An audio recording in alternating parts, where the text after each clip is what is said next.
Sholawat Gusti Allah adalah rahmatun makrunatan bi ta'zim. Rahmat Gusti Allah kang dibarengi karo ngagungaken ning derajat cek Kanjeng Nabi Muhammad sallallahu alaihi wasallam. Karena jare Gusti Allah, innaka la'ala khuluqin azim. Muhammad, engkau adalah kekasihku karena engkau berada di atas budi pekerti yang agung. Maka rahmat atau sholawat yang Allah berikan kepada Nabi Muhammad bukan sholawat yang lain, tetapi adalah rahmatan makrunatan bi ta'zim, yaitu sholawat yang disertai dengan mengagungkannya Allah kepada Nabi Muhammad sallallahu alaihi wasallam.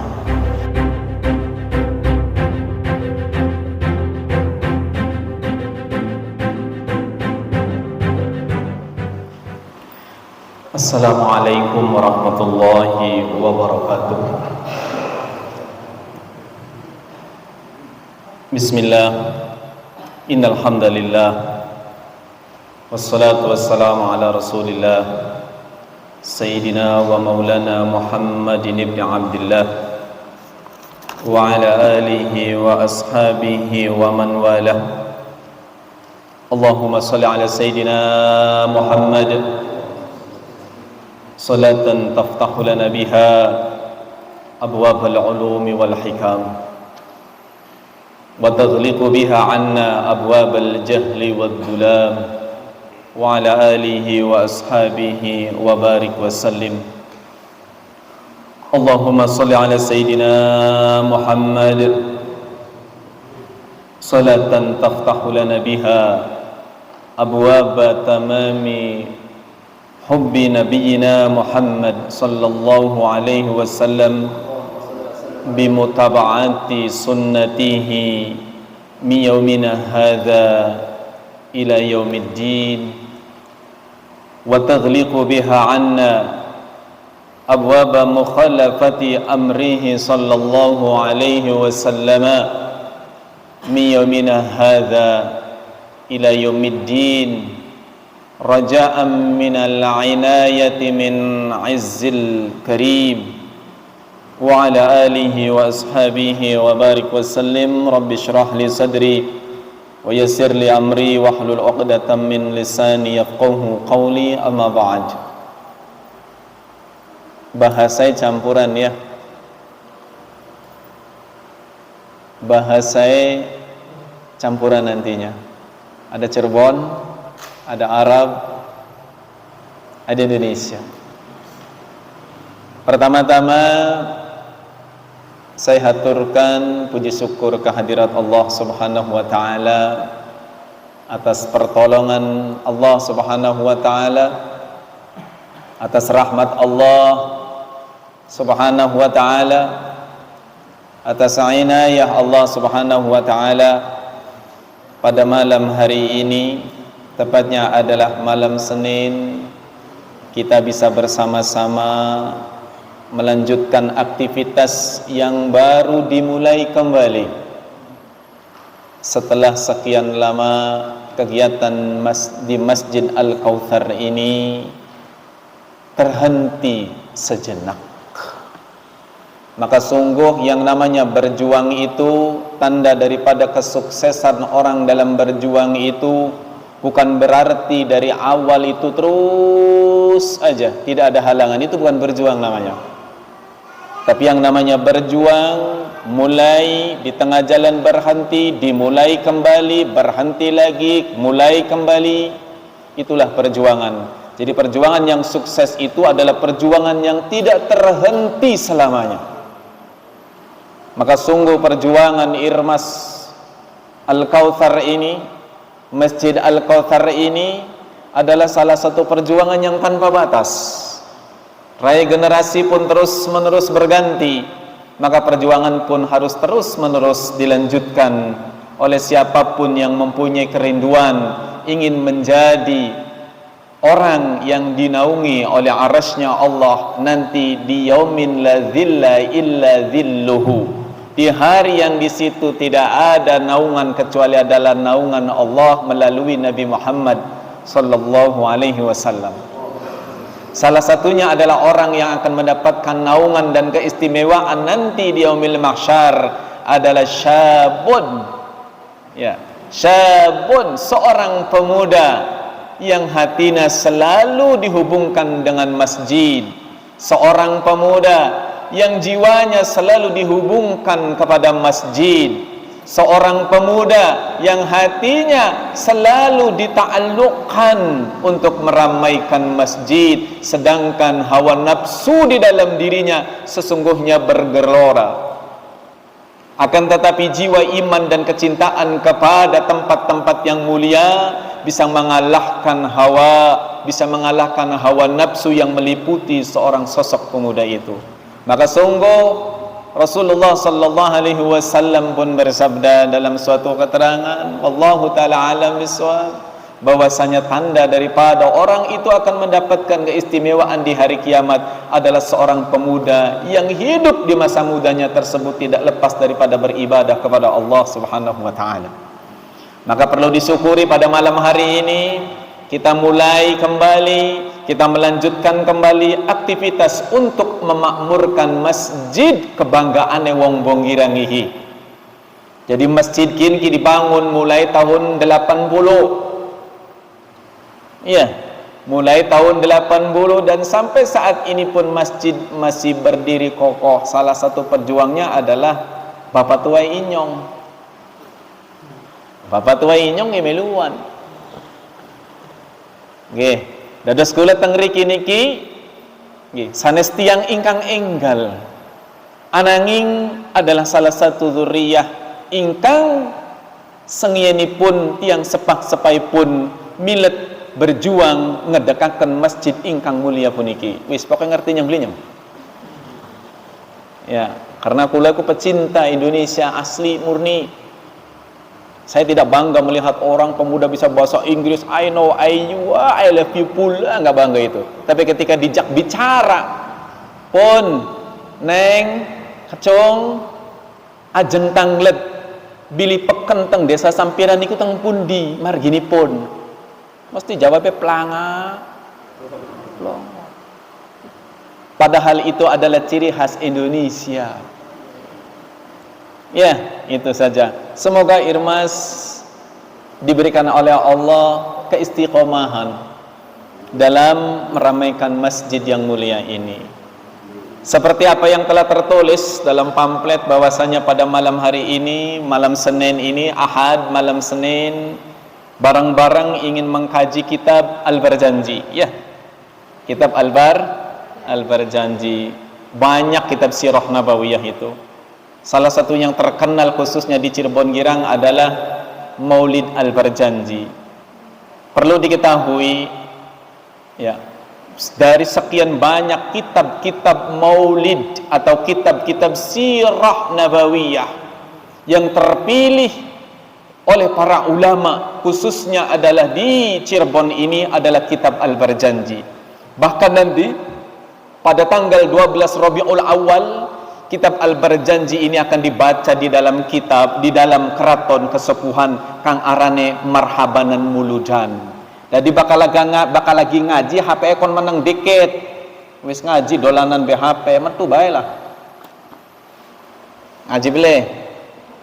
Ngaji HP meneng. Aja tangannya kemurwil bae. Entek takon ini Kang Roy. Ya, adab itu namanya. Konangan sud konangan nggih, tejo sih dikutuk. Lagi ngomong alang dolanan HP.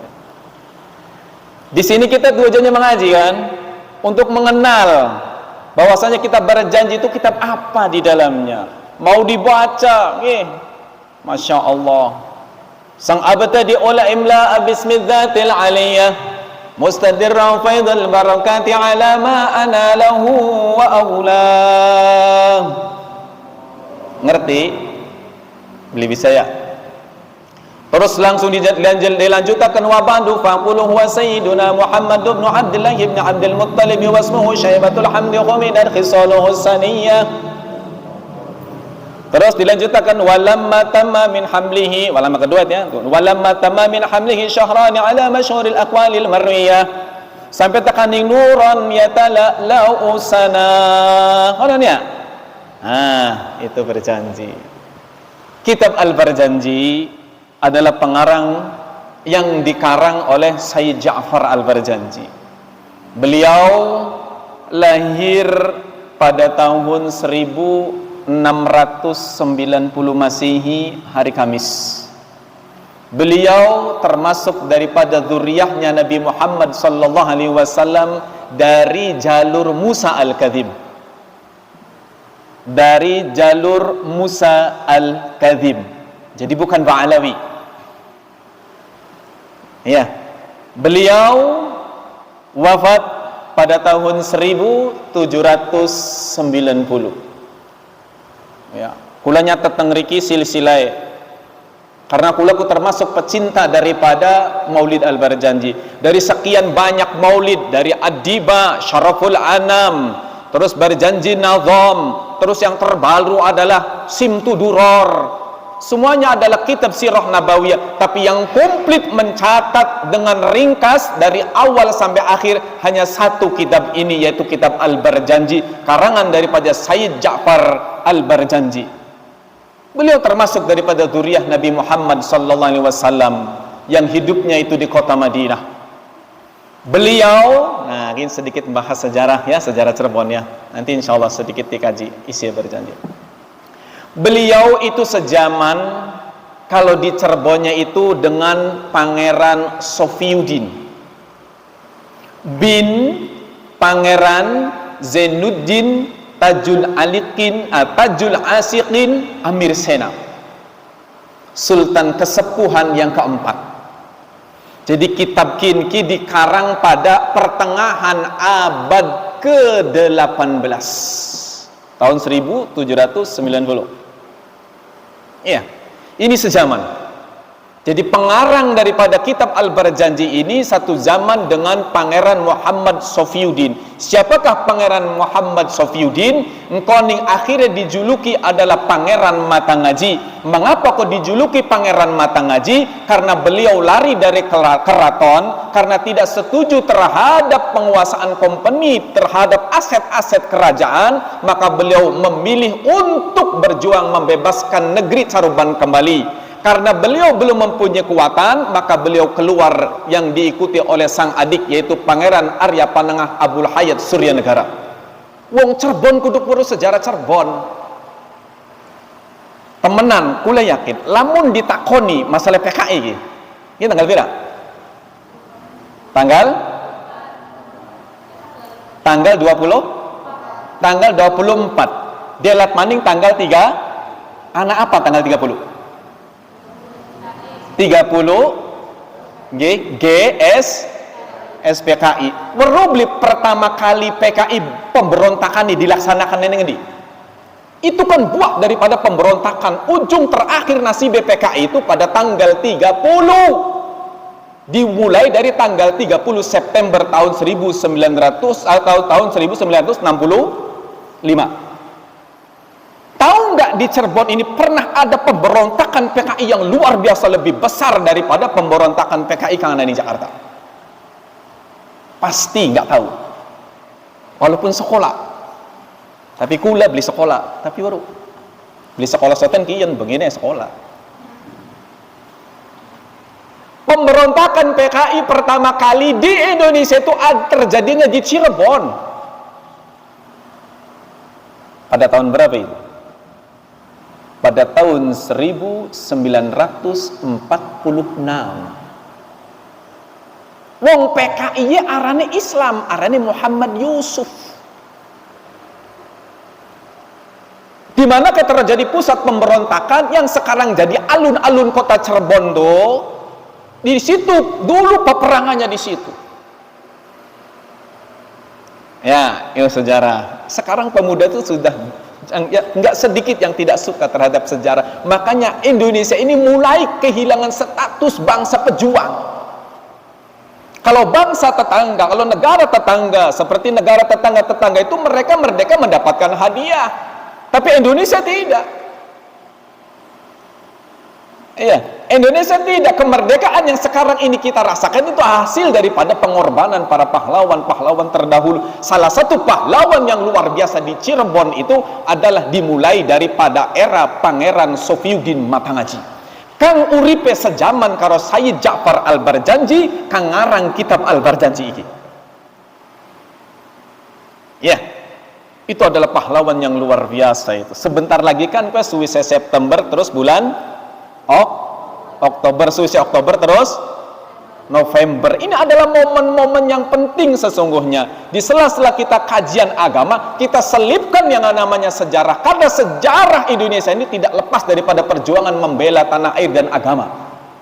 Maka tidak boleh yang namanya agama dilepaskan dari tanah air Indonesia, Indonesia dilepaskan dari agama. Karena Indonesia berdiri oleh orang-orang yang di dalam dirinya suatu timbul jiwa nasionalisme yang diawali dengan kecemburuan orang kafir ingin memusnahkan agama asli daripada orang Indonesia. Onon. Ya, nah itu sekelumit daripada kebarengane pengarang kitab Al-Barjanji dengan pahlawan Cirebon yang nanti akhirnya Pangeran Matangaji pun wafat karena terbunuh oleh sang pengkhianat. Kang Angel iku dudung lawan londo putih, tapi Kang Angel iku nglawan londo ireng. Londo putih masa bakal bisa memporak-porandakan perjuangan para pahlawan tanpa memperalat londo ireng. Weruh londo ireng, pribumi yang pro terhadap penjajah. Itu. Ya, itu sekelumit sejarah. Insyaallah kita hubung-hubung akan terus. Nah, kita memulai daripada ngaji kitab Al-Barjanji. Ini dimulai dari mana? Dari Abadadiul Tadariya Robbi. Hah? Dari Ya Robbi apa dari Abadadiul? Ya Robbi. Ya Robbi, kalau Ya Robbi bukan berjanji, tapi Ad-Dibai. Ad-Dibai itu adalah susunan daripada Sayyid Abdurrahman Ad-Dibai. Tadi semula Ya Robbi ya? Oke, Ya Rabbi. Bakal Ya Rabbi berarti kuduk sholawatan ya. Siap? Siap. Bismillah. Biniyati hubbin nabiyina Muhammad sallallahu alaihi wasallam. Inna Allaha wa malaikatahu yusalluna 'alan nabi. Ya ayyuhalladzina amanu sallu 'alaihi wa sallimu taslima. Allahumma salli wa sallim wa barik alaihi wa ala alihi. Ya Rabbi salli ala Muhammad. Ya Rabbi salli alaihi wa sallim.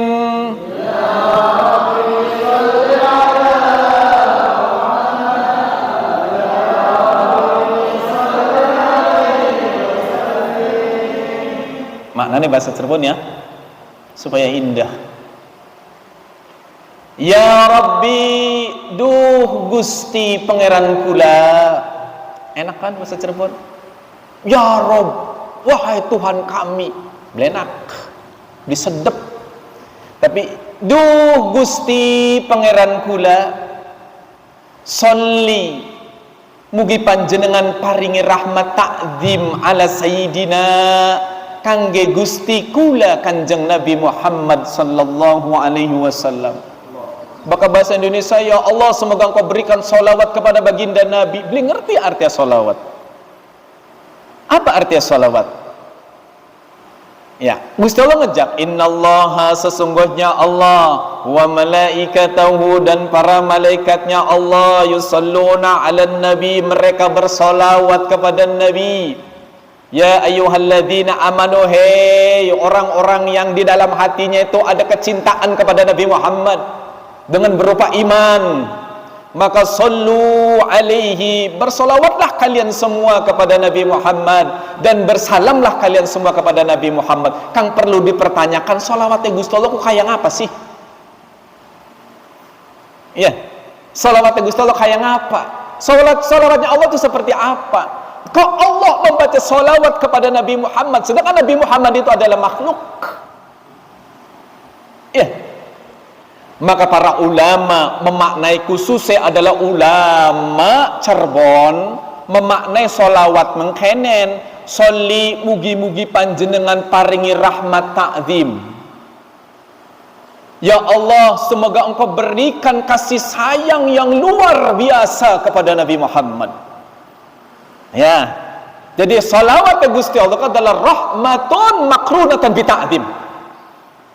Rahmat Gusti Allah kang dibarengi karo ngagungaken ning derajat cek Kanjeng Nabi Muhammad sallallahu alaihi wasallam. Karena jare Gusti Allah, innaka la'ala khuluqin adzim. Muhammad, engkau adalah kekasihku karena engkau berada di atas budi pekerti yang agung. Maka rahmat atau salawat yang Allah berikan kepada Nabi Muhammad bukan salawat yang lain, tetapi adalah rahmatan makrunatan bi ta'zim, yaitu salawat yang disertai dengan mengagungkannya Allah kepada Nabi Muhammad sallallahu alaihi wasallam. Sedangkan salam adalah tanda daripada kebukti kesempurnaan kasih sayang Allah berupa kesejahteraan yang selalu menaungi kepada Nabi Muhammad sallallahu alaihi wasallam.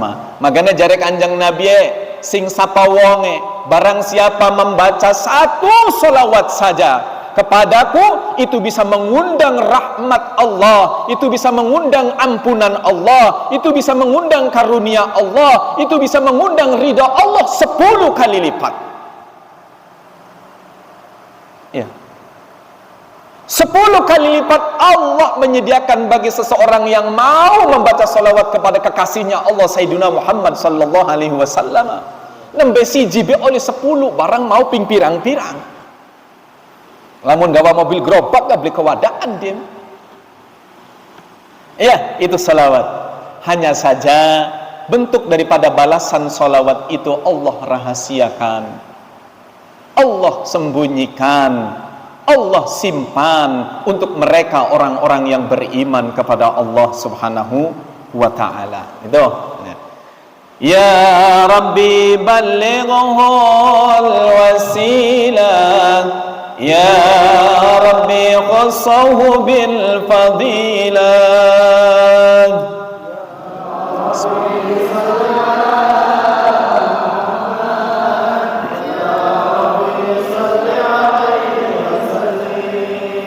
Ya Rabbi duh Gusti Pangeran kula.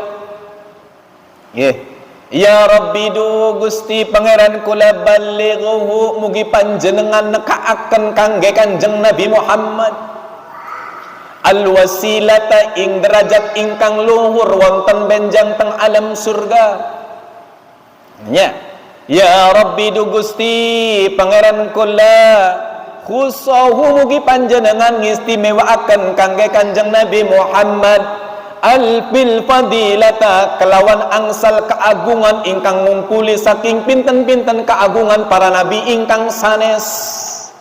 Oh, aya bahasa wayang ya? Iya. Karena kula bangene seneng wayang kula.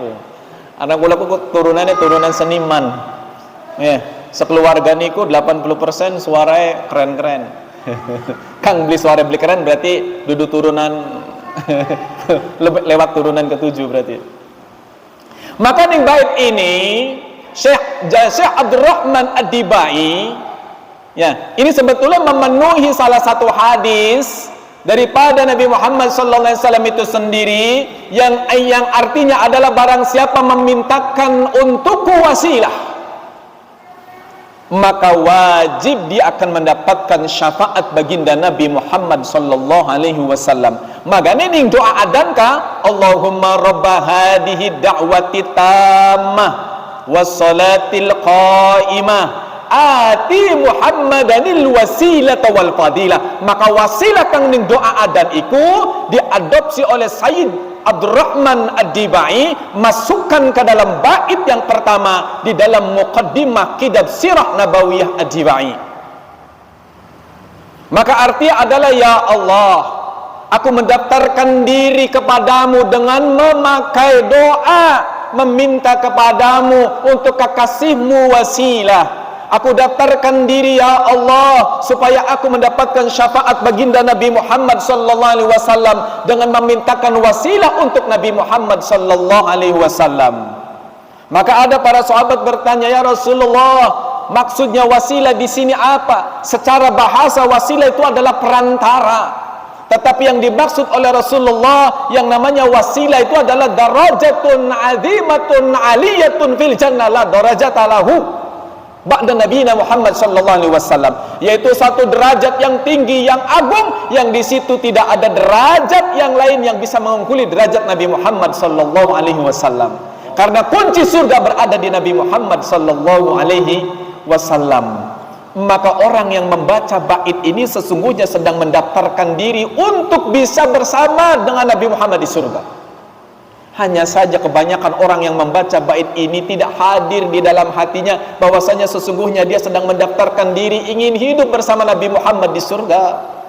Ya maklum lis kabene wong belajar ilmu nahu, maklum lis kabene wong belajar ilmu sorof, maklum lis kabene wong belajar ilmu gramatika bahasa Arab. Angro belajar gramatika bahasa Arab 6 tahun.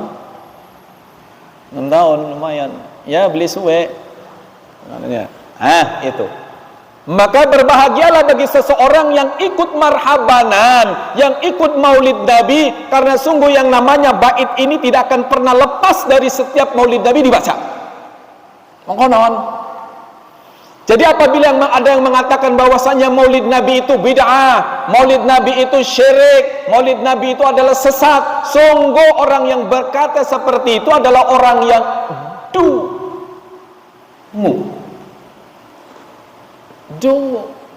Mengapa dungu? Orang doa kok nggak boleh.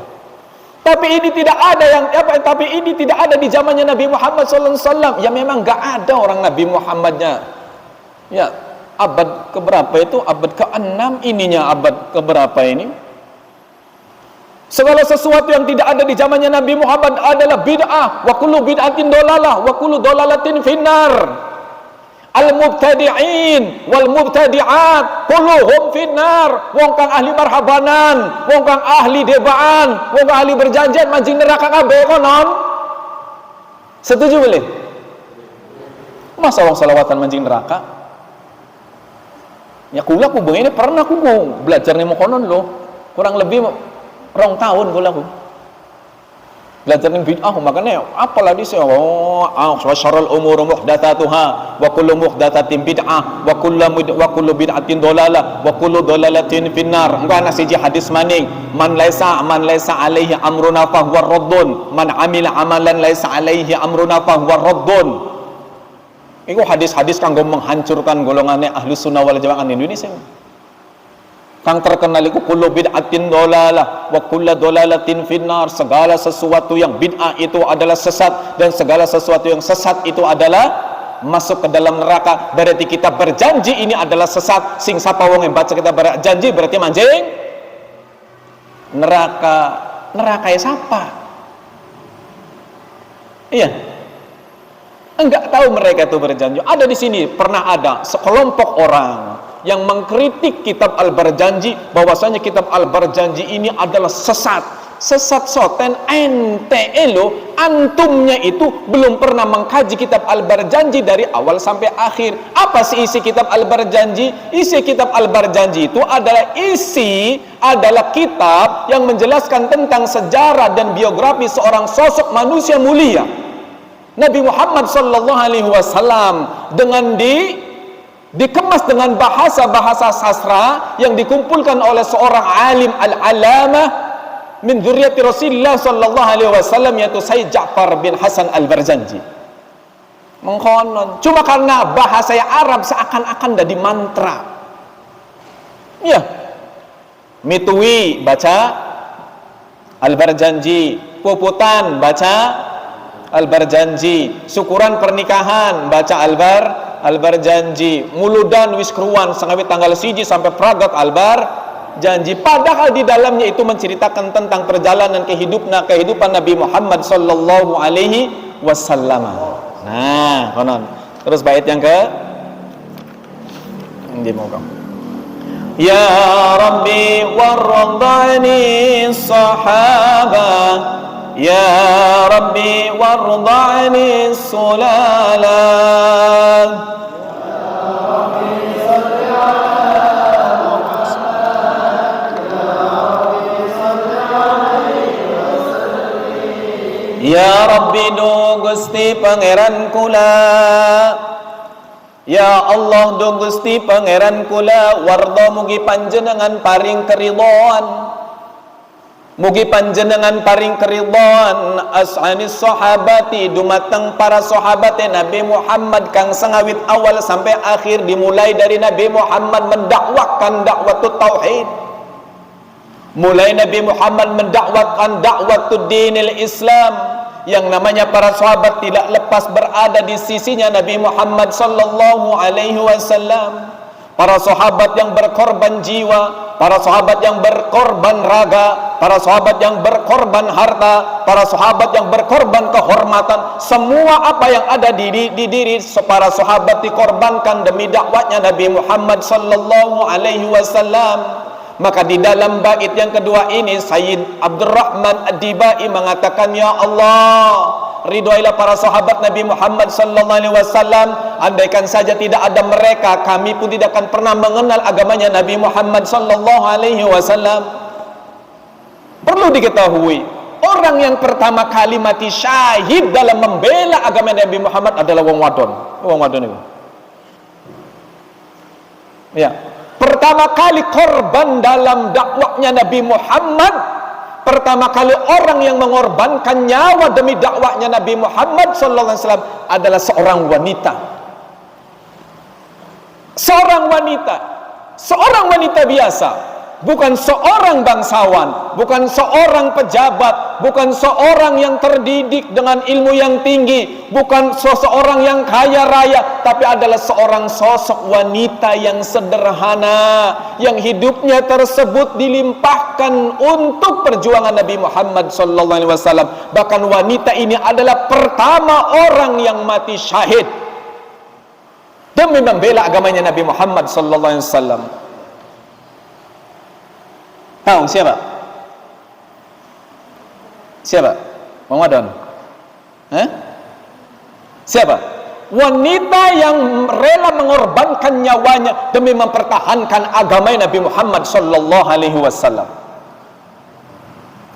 Dia rela tubuhnya itu tertusuk tombak sampai tembus ning gigir. Demi apa? Demi mempertahankan agamanya Nabi Muhammad sallallahu alaihi wasallam. Siapa yang tahu? Muhammad ini masuk urut. Siapa? Tahu nggak? Lakine arane Yasir, anake arane Art, arane Amar. Ibue, nah ini wanita nih, wanita yang syahid itu adalah Sumayyah, zaujatu Yasir. Sumayyah, bukan Suwaibah. Apa mending Syaibah? Bukan. Kalau Suwaibah adalah budaknya Abu Lahab yang dimerdekakan oleh Abu Lahab karena saking senengnya ponakannya lanang. Kalau Sumayyah adalah seorang wanita yang mengorbankan jiwanya untuk mempertahankan agama Nabi Muhammad sallallahu alaihi wasallam. Ketika itu keluarga Yasir ditangkap oleh kelompok Abu Jahal, Abu Lahab, Al-Mughirah. Karena keluarga kecil ini bukan keluarga bangsawan, mereka hidup dalam keadaan kekurangan, tapi Allah karuniakan iman yang luar biasa. Maka demi untuk mengembalikan keluarga Yasir dan ibu Sumayyah dan anaknya ini, orang-orang yang tidak setuju dan ingin mengembalikan mereka ke agama nenek moyang menangkap keluarga Yasir ini. 3 orang, ibu Sumayyah, bapak Yasir, dan Amar. Ya, insya Allah seperti itu. Mengapa ibu Sumayyah ini terbunuh? Ketika dalam keadaan siksaan yang mendera begitu sangat berat yang dipikul oleh keluarga Yasir ini, ya, mereka ditangkap, disiksa, dipening padang pasir kang panas dengan tujuan apa? Kembalilah engkau ke agama nenek moyang kalian, kembalilah engkau ke agama leluhur kalian, tinggalkan itu agamanya Muhammad. Maka suami daripada Suwaibah ini, ya Sumayyah ini, disiksa begitu sangat kejam. Maka Abu Jahal berkata kepada Sumayyah, wahai Sumayyah, lihat suamimu dia menggelepar, sebentar lagi dia akan meninggal. Maka apakah kamu tega melihat sang suami sedang disiksa yang begitu sangat pedih? Maka Sumayyah, kembalilah engkau ke agama leluhurmu, tinggalkan itu agama Muhammad. Maka Abu Jahal pun mendekat seorang Sumayyah tadi, mendekat dan berkata, wahai Sumayyah, engkau tengok itu suamimu, sebentar lagi dia akan meninggal karena menerima siksaan yang begitu sangat berat dari kami. Ketika Abu Jahal mendekat, Sumayyah mendengakkan kepalanya sambil meludah wajah hina Abu Jahal. Abu Jahal diidoni. Abu Jahal diidoni seorang Sumayyah. Maka Abu Jahal melihat Sumayyah memperlakukan dia seperti itu, maka tergopoh-gopoh yang namanya Abu Jahal itu mengambil sebilah tombak kecil, kemudian dengan amarah yang menggelora, tombak tersebut dihujankan ke dada ibu Sumayyah sehingga tembus ke punggung. Maka disitulah orang pertama kali yang mati syahid demi membela agamanya Nabi Muhammad sallallahu alaihi wasallam. Maka wong wadon pertama kali jadi korban. Maka hormatilah perempuan. Ya, kang duwe rabi, sayangilah istrimu. Ya, sayangilah istrimu. Jadikanlah istrimu itu adalah bidadari. Ananya, seperti itu. Kang durung duwe rabi nyengir. Makanya di sini dikatakan oleh Sayyid Abdurrahman Ad-Dibai, ya Rabbi warda 'anil sahaba ya Rabb. Seorang wanita yang mati syahid pertama kali yang membela agamanya Nabi Muhammad adalah ibu Sumayyah. Ridhoilah beliau ya Rabb. Ngonon. Itu satu itu. Luar biasa itu, dramatis kejadian itu yang nantinya disusul oleh sang suami juga meninggal. Situ. Ya Rabbi warda 'anis sulalah. Kemudian separuh daripada bait tadi. Ya Rabbi do Gusti pangeran kula, wardo mugi panjenengan paringi keridhaan anis sulalati dumateng pinten-pinten keturunan Nabi Muhammad, dumateng sedaya keluarga Nabi Muhammad, dumateng sedaya kelompok keluarga Nabi Muhammad yang selalu mendukung perjuangan Nabi Muhammad sallallahu alaihi wasallam. Dan orang yang pertama kali dari keluarganya Nabi Muhammad yang membela habis-habiskan adalah istrinya sendiri. Siapa? Istri Nabi Muhammad siapa? Yang pertama, Siti Khadijatul Kubra binti Khuwailid. Ya, dia adalah seorang bangsawan, dia adalah seorang wanita bisnismen, seorang wanita karir yang mana bisnisnya itu menguasai Syam. Syam itu Irak, Iran, Suriah, Palestina. Itu bisnisnya dikuasai oleh seorang Khadijatul Kubra, seorang bangsawan, keturunan bangsawan yang kaya raya, yang cantik jelita. Ya, itu seorang Siti Khadijah, bukan wanita biasa. Lebih daripada itu, banyak orang yang tidak ketahui mengapa kok Siti Khadijah mau mempersunting Nabi Muhammad. Bukan mau dipersunting ya, mau mempersunting Nabi Muhammad. Karena kan jatuh cinta itu dudu Nabi Muhammad ke Siti Khadijah, tapi Siti Khadijah yang jatuh cinta kepada Nabi Muhammad. Bahkan Siti Khadijah itulah yang mempersunting Nabi Muhammad sallallahu alaihi wasallam. Karena kecerdasan Siti Khadijah, karena kejeniusan Siti Khadijah, karena kecerdikan Siti Khadijah, dia memberanikan diri daripada didingini nih wong seden tak dingini bening kita. Mengapa kok Siti Khadijah begitu sangat cinta kepada Nabi Muhammad sallallahu alaihi wasallam? Karena Siti Khadijah itu sebelum mengetahui wujudnya Nabi Muhammad, sebelum mengetahui secara nyata bentuknya Nabi Muhammad, sebelum dia mengenal secara jasad Nabi Muhammad, Siti Khadijah sudah tahu bahwasanya nanti di akhir zaman itu ada seorang nabi yang diutus oleh Allah dari kabilah ini, kabilah ini, kabilah ini dengan tanda-tanda sekian. Ya, maka Siti Khadijah disitulah mulai mengenal Nabi Muhammad. Mengapa Siti Khadijah bisa mengenal banyak orang tidak tahu bahwasanya yang namanya Siti Khadijah itu bukan hanya seorang bisnismen, bukan hanya seorang wanita karir, bukan hanya seorang pengusaha yang sukses, tapi Siti Khadijah adalah termasuk daripada ahlul kitab. Ngerti ahlul kitab? Seorang wanita jenius, seorang wanita yang cinta terhadap ilmu pengetahuan, seorang wanita yang begitu sangat fanatik terhadap ilmu pengetahuan kitab-kitab tempo dulu, sehingga Siti Khadijah ini dijuluki oleh para cendekiawan ketika itu adalah seorang wanita ahlul kitab. Karena Siti Khadijah membaca kitab Taurat, Siti Khadijah membaca kitab Injil, Siti Khadijah membaca naskah-naskah tempo dulu. Bahkan Siti Khadijah di situ memahami sifat-sifatnya Nabi Muhammad lebih detail daripada dia memahami sifat-sifatnya ayahnya sendiri. Agama Siti Khadijah apa? Sebelum karena Nabi Muhammad, tahu nggak apa-apanya agamanya? Apakah paganisme? Apakah animisme? Apakah dinamisme? Apakah percayaan? Tahu nggak apa? Agamanya adalah, punten ini ya, agamanya adalah Nasrani, bukan Kristen. Ingat, bukan Kristen. Nasrani. Apa itu Nasrani? Adalah orang yang masih menganut agama Nabi Isa kang masih lempeng.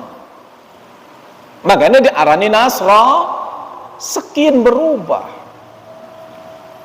Iya. Makanya ada salah satu riwayat di dalam Ka'bah itu ada gambar Bunda Maria. Ada di dalam Ka'bah itu. Enggak tahu sampai sekarang mungkin masih ada enggak? Ada. Ketika Yaumul Fatah itu semua berhala dihancurkan. Semua berhala dihancurkan. Kemudian Nabi Muhammad pun masuk ke dalam Ka'bah, dan semua gambar-gambar di dalam Ka'bah tersebut dia hapus kecuali gambar yang ditutup oleh kedua tangan mulia Nabi Muhammad. Ditutup. Kalau gambar ini jangan.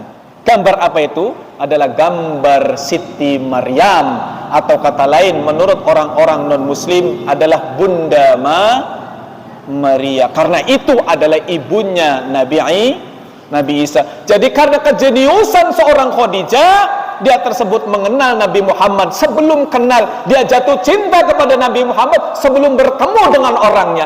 Dia begitu sangat mencintai Nabi Muhammad sebelum dia tahu wajah gantengnya Nabi Muhammad sallallahu alaihi wasallam. Maka ketika beliau Khadijah mendengar di suku Quraisy itu ada seorang sosok pemuda yang bernama Muhammad bin Abdullah bin Abdul Muttalib bin Abdi Manaf bin Qusay, Siti Khadijah menyelidiki di dalam kitab-kitab tempo dulu, apakah nantinya Muhammad inikah yang akan menjadi nabi akhir zaman? Ternyata jawabannya ya. Ternyata jawabannya ya, betul. Dari silsilah Nabi Muhammad, Siti Khadijah pun tahu. Dari alamat-alamat nubuwah sebelum jadi nabi namanya Irhas, itu Siti Khadijah pun tahu. Maka ketika mendengar ada seorang sosok pemuda yang bernama Muhammad bin Abdullah, yang tanda-tandanya seperti ini, orangnya seperti ini, dijuluki dimulai dari masa mudanya menjadi Al-Amin, maka Siti Khadijah mengutus seorang utusan yang namanya Maisarah untuk memperjelas, untuk menyelidiki betulkah Muhammad yang itu. Maka jawaban daripada Maisarah betul. Maka Siti Khadijah meminta keikhlasan kepada keluarga Nabi Muhammad yang ketika itu dipegang oleh Abi Thalib, untuk diminta Nabi Muhammad sebagai pekerja daripada perusahaannya Siti Khadijah. Iku akal-akalan.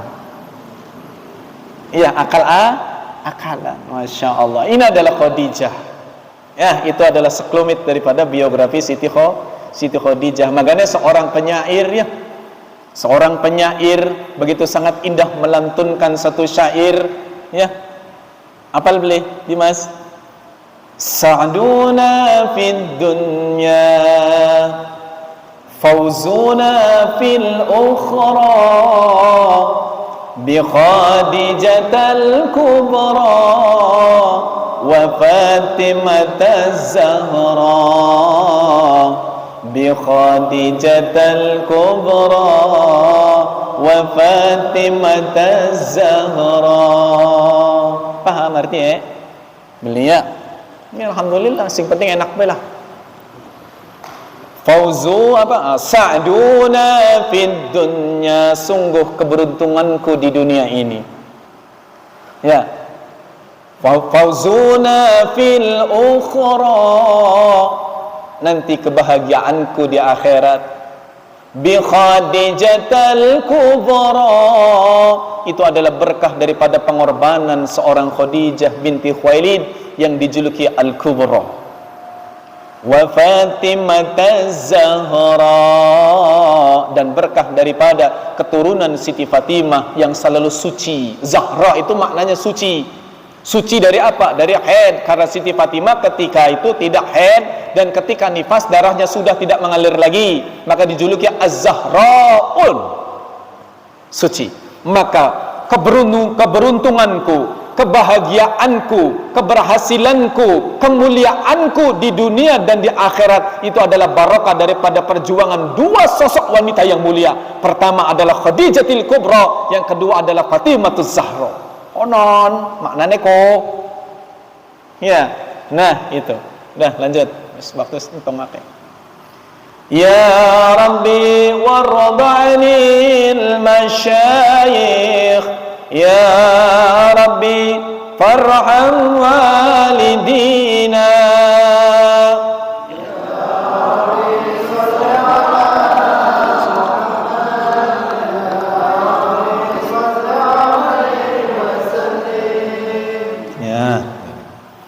Ya Rabbi do Gusti pangeran kula. Wis bak ada dong beli bisa bahasa Arab bahasa Jawa bae. Do Gusti pangeran kula, wardo mugi panjenengan paring keridhaan anil masyayikh, saking pirang-pirang guru kula.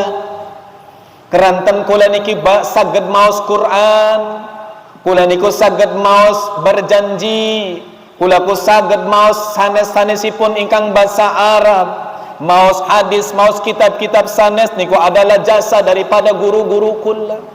Ya Allah, ridhoilah guru-guruku, karena mereka adalah perantara aku bisa membaca kitabullah, karena mereka aku bisa membaca Al-Quran, karena mereka aku bisa membaca Yasin, karena mereka lah aku bisa membaca surat Waqiah dan surat-surat yang lain. Maka di bait yang ketiga ini Sayyid Abdurrahman Ad-Dibai memasukkan setelah berdoa untuk keluarganya Nabi Muhammad, yang tidak kalah pentingnya lagi adalah kita mendoakan guru-guru kita.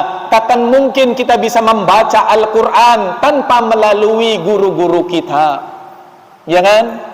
Langkah sing nembe plonyok langsung bisa maca Quran ku langkah beliau som. Iya. Iya nembe brojol sing emboke langsung sing bisa langsung Yasin wal Qur'anil Hakim innaka laminal mursalin. Lamun anak viral kaya. Wong bayi nembe lahir je langsung duduk owa-owa tapi Yasin wal Qur'anil Hakim innaka laminal mursalin. Tidak. Makanya dimasukkan oleh Sayyid Abdurrahman Ad-Dibai, ya Allah, setelah engkau ridhoi para sahabat, setelah engkau ridhoi keluarganya Nabi Muhammad dan para keturunannya, ya Allah, ridhoilah guru-guru kami, karena mereka begitu sangat besar jasanya bagi kami. Dengan tanpa mereka kami tidak akan pernah mengenal Nabi Muhammad sallallahu alaihi wasallam. Tanpa ilmu dari mereka takkan pernah kami bisa membaca sejarah Nabi Muhammad sallallahu alaihi wasallam. Tanpa perantara mereka, cinta kami pun kepada Nabi Muhammad pun takkan mungkin bisa terwujud dalam kehidupanku. Maka ya Allah, wardo anil masyayikh, ridhoilah semua guru-guruku. Mohon. Karena guru itu adalah orang tua ketiga. Suise ibu, bapak, nembe guru. Ya, guru adalah mendidik kita secara jiwa, sedangkan orang tua mendidik kita dengan apa? Mengopeni dengan jasa. Makanya anak penyairnya, anak sair ya, hilingan. Man ana, man ana, man ana laulakum. Kau nanti? Kaifa ma hubbukum kaifama ahwakum man ana man ana man ana laulakum kaifa hubbukum kaifama ahwakum. Itu adalah ungkapan seorang murid. Entah apa jadinya andaikan saja aku ini tidak ada seorang guru. Apa artinya aku ini tanpa ada seorang pejuang guru?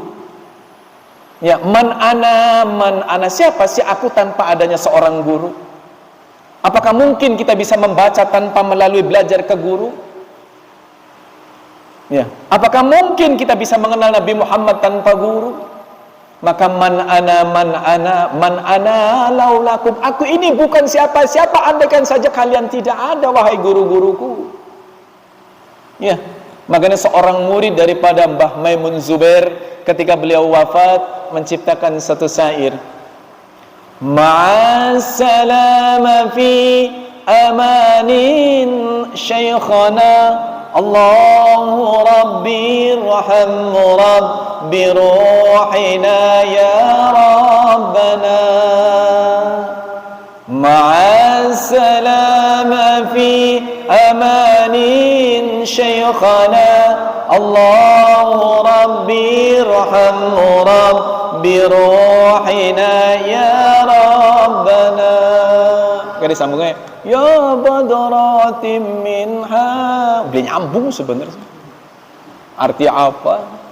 Ma'assalama fi amanin syekhana. Selamat jalan wahai guruku, semoga engkau selalu dalam keadaan sejahtera dan aman. Itu melepas peninggalnya seorang guru untuk meninggalkan selama-lamanya murid-muridnya. Jadi aja nggak pujian ya. Ini masjid pujiannya ma'assalama fi amani syekhona. Kini bocahnya lagi ditinggalin guru tak konon. Iya, ya walaupun ya badratim minha zakulla kamali madza yu'abbiru an ulaka maqali. Beli pas, beli nyambung saire. Beli nyambung kok. Ya mau bocah beli ngerti ya enak-enak baik. Makanya kuliah si makanan pujiannya ajak kuwen. Ari kunku lagi doa nang guru kang lagi ninggal kunku. Ya, ma'assalama fi amanin syekhana. Ya Allah, selamat tinggal. Ma'assalama kan selamat tinggal kan? Ya. Jadi kon doa nang guru kon kada mati. Ma'assalama. Wis pujiannya kang enak bae lah. Ya, pujiannya kan Allahumma sholli ala sayyidina Muhammad wa ashghilil zalimin bil zalimin. Wis enak pun pas dong. Allahumma sholli ala sayyidina Muhammad wa ashghilil zalimin bil zalimin wa akhrijna min bainihim salimin wa ala alihi wa sahbihi wajma'in. Wis bener pun kok jemaah salama maning. Selamat tinggal. Itu kita doain guru-guru kita. Ya, jangan lupa kita doakan guru kita karena sungguh mereka tersebut sangat berjasa dalam kehidupan kita. Dan tidak ada yang namanya mantan guru, tidak ada. Tidak ada mantan guru, mantan suami banyak, mantan istri banyak. Tapi mantan guru tidak ada. Selamanya dia adalah guru kita. Bahkan yang namanya guru itu harus lebih ditaati daripada kedua orang tua. Mengapa demikian? Karena guru yang mengajarkan kamu berbakti kepada orang tua. Mengkonon. Siapa itu guru? Guru adalah orang yang mengajarkan kamu kebaikan. Walaupun kebaikan itu adalah satu huruf. Kata Sayyidina Ali, barang siapa mengajarkan kepadaku ilmu walaupun itu adalah satu huruf, maka aku adalah muridnya untuk selama-lamanya. Maka jangan sekali-kali merupakan guru. Walaupun guru itu sepantar. atau mungkin lebih muda daripada kita, maka itu adalah guru. Saking penghormatane Imam Abu Hanifah kepada guru, pada guru Imam Abu Hanifah. Imam Abu Hanifah adalah mujtahid. Ketika cucunya Imam Abu Hanifah atau Imam Hanafi ini nembe hatam Al-Fatihah, ya, cucunya Imam Abu Hanifah baru saja menyelesaikan pendidikan pertama, yaitu adalah membaca Al-Fatihah. Karena saking hormati Imam Abu Hanifah terhadap guru daripada cucunya ini, maka Imam Abu Hanifah mempersembahkan limpahan harta benda dan penghormatan untuk guru yang mengajari cucunya Al-Fatihah ini. Sehingga guru daripada cucunya itu berkata, wahai imam, wahai seorang faqih, wahai imam besar, tadi duduk imam besar itu dia, wahai imam besar, aku hanya mengajari cucumu adalah Al-Fatihah. Mengapa engkau korbankan harta yang begitu sangat banyak untuk dipersembahkan kepadaku? Apa kata Imam Abu Hanifah? Aku adalah pecinta ilmu. Aku adalah orang yang begitu sangat menghormati ilmu. Aku adalah seorang yang begitu sangat mengagungkan ilmu. Apa sih harta semono dibanding daripada ilmu? Karena apa yang telah kau ajarkan kepada cucuku adalah bukan ilmu sembarangan, tapi adalah Al-Fatihah. Barang siapa di dalam solatnya tidak membaca Al-Fatihah, sedangkan dia bisa membaca Al-Fatihah, maka la solata lahu, tidak sah solatnya. Maka dari situlah yang namanya guru daripada cucunya Imam Abu Hanifah begitu tahu bahwasanya yang namanya Imam Abu Hanifah begitu sangat mengagungkan yang namanya ilmu. Titik maning terus peragat. Ya Rabbi do Gusti Pangeran kula, farham mugi panjenengan paringi rahmat walidina dumateng sedaya tiang-tiang sepakula do Gusti. Sesampunipun panjenengan ridhoi dumateng sedaya guru-guru kaula ingkang ngajari kula saged berbakti dumateng tiang sepakula, ingkang ngajari kula dumateng saged maos kitab Al-Qur'an. Sasampunipun niku Gusti kula nyuwun dumateng panjenengan, Rabbirhamhuma kama rabbayani shaghira. Ya Allah, limpahkanlah rahmat kepada kedua orang tuaku, kasihanilah mereka seperti mereka memberikan kasih sayang semenjak aku kecil. Jadi wong marhabanan kan kula lagi berbakti ning wong tua. Jadi makanya diri kula pribadi, walaupun ku lagi pernah manjing dalam salah satu aliran bid'ah mengkononku, iku beli setuju lamun ana wong marhabanan dikatakan sesat, karena di dalamnya di situ sedang mendoakan orang tuanya supaya mendapatkan rahmat dari Allah. Masa orang yang berdoa untuk kedua orang tuanya dikatakan masuk neraka? Berarti lamun ana wong nyupatani wong tua manjing surga. Iya kan, tidak sadar kalian itu ketika mengatakan ya Rabbi warda'anil masyayikh, ya Rabbi farham walidina, itu sesungguhnya sedang berbakti kepada orang tua, memintakan rahmat kepada Allah. Ya Allah, aku dilahirkan dari ibuku, aku dibiayai oleh ayahku. Ya Allah, saat ini aku marhabanan dan membaca ya Rabbi irhamhuma kama rabbayani shaghira. Ya Rabbi warham walidina, ya Allah berikanlah kasih sayang kepada orang tuaku. Maka catatlah aku ya Allah dalam maulid Nabi ini termasuk daripada orang-orang, termasuk daripada anak-anak yang berbakti kepada orang tua. Jadi lagi berbakti kalian sebetulnya itu. Bahkan ada salah satu amalan, sesungguhnya amalan ini tidak dikira, tidak disadari bahwasanya amalan ini kita sedang berbakti kepada orang tua. Kita tidak mendoakan Allah maghfirli wali walidayya warhamhuma kama rabbayani, tidak. Tapi amalan ini apabila dilakukan, dia sama saja lebih daripada membaca rabbighfirli warhamhuma kama rabbayani shaghira. Amalan apa itu?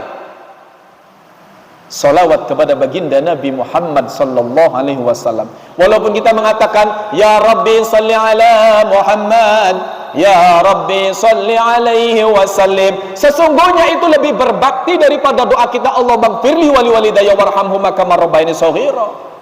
Jadi salawat itu derajatnya lebih tinggi daripada doa Allahumma gfirli wali walidayya warhamhuma kama rabbayani shaghira. Mengapa demikian? Ya demikian. Mengapa demikian? Karena seorang anak yang membaca solawat kepada Nabi Muhammad, maka Allah perintahkan seorang malaikat untuk menangkap solawat seorang anak tersebut, kemudian dia bawa menghadap Nabi Muhammad sallallahu alaihi wasallam, dan malaikat tersebut berkata, wahai Rasulullah, ini adalah solawat fulan bin fulan bin fulan bin fulan. Malaikat, ini adalah solawatnya Rasidin bin Radija bin Ahmad Yadi bin Kiai Khamis.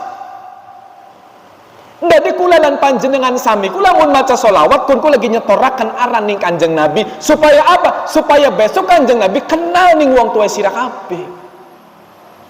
Jadi lagi dikenalakan Kanjeng Nabi, niki kula mau solawat, kula ku anake A bin B bin C bin D. Akhir Nabi Muhammad barokai, wes malaikat balas kanggo dheweke, kanggo bapane, kanggo bapak tuae, kanggo bapak buyute.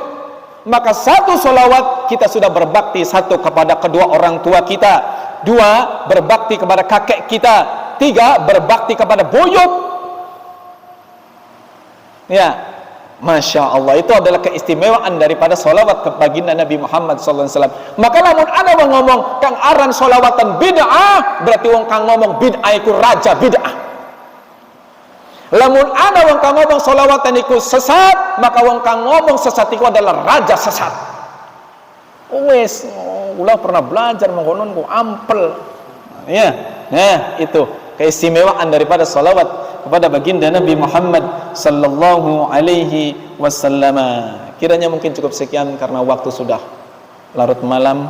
Mungkin insyaallah apabila ada waktu lagi kita akan lanjutkan untuk mengkaji bait-bait yang selanjutnya. Supaya apa? Supaya kita yang senang marhabanan, supaya kita yang senang maulid Nabi, bahwasanya sungguh amalan ini adalah amalan yang begitu sangat besar, amalan yang begitu sangat dicintai oleh Nabi Muhammad SAW, amalan yang begitu sangat digandrungi oleh para malaikat-malaikatnya Allah Subhanahu wa ta'ala. Mungkin cukup sekian dulu dari saya, kurang lebihnya mohon maaf. Dan apabila ada lebih, ada baik, ada mungkin manfaat, itu semata-mata atas daripada bimbingan Allah melalui baginda Nabi Muhammad sallallahu alaihi wasallam.